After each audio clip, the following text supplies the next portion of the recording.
এটা দেওয়া আছে এ বি সি ডি, মানে এর মূলধন ডিভাইড বাই বি এর মূলধন, এরকম দেওয়া আছে তো, এ বাই বি মানে এর মূলধন ডিভাইড বাই বি এর মূলধন ডিভাইড বাই সি এর মূলধন, সি এর মূলধন ডিভাইড বাই ডি এর মূলধন সমান 1/3। এটা মানে কি? এটা মানে হচ্ছে এর জায়গায় 1 বসবে আর বি এর জায়গায় 3 বসবে, প্রথমটা থেকে 1/3। দ্বিতীয়টা বি বাই সি মানে কি? বি এর জায়গায় 1 বসবে, সি এর জায়গায় 3 বসবে। তৃতীয়টা সি বাই ডি মানে কি? সি এর জায়গায় 1 বসবে, ডি এর জায়গায় 3 বসবে। এরপর অনুপাত সমানুপাতের যখন অঙ্কগুলো করছিলাম, এটা কিভাবে ক্যালকুলেশন করবে বলে দিয়েছি। এই ফাঁকা ঘরগুলো কত বসবে? আগে যে সংখ্যাটা আছে, আগে কি আছে? 3 আছে, মানে 3 বসবে। ফাঁকা ঘরে আগে কি আছে? 3 আছে, মানে 3 বসবে।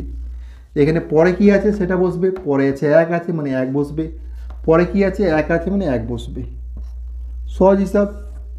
এরপর এই 3টে গুণ করো, 1 গুণ করলে 1 হবে, এই 3টে গুণ করলে 3 হবে, এই 3টে গুণ করলে 9 হবে, এই 3টে গুণ করলে 27 হবে।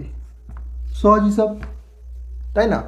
তাহলে এ বি সি দিয়ে অনুপাতটা আমি পেয়ে গেছি। এটা তোমাদেরকে করার দরকার নেই, এটা তোমাদেরকে বোঝানোর জন্য আমি করে দিলাম। তোমরা পরীক্ষার সময় শুধু এইটাকেও ক্যালকুলেশনই করবে। ক্লিয়ার? তো আমাদেরকে সি এর টাকার পরিমাণ বার করতে বলেছে। সি এর অনুপাত এখানে কত? 9।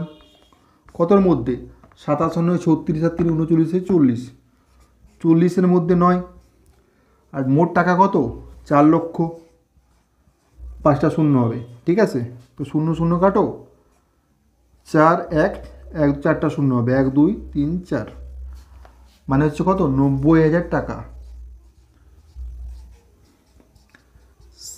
সি কত টাকা লভ্যাংশ পাবে? 90,000 টাকা লভ্যাংশ পাবে।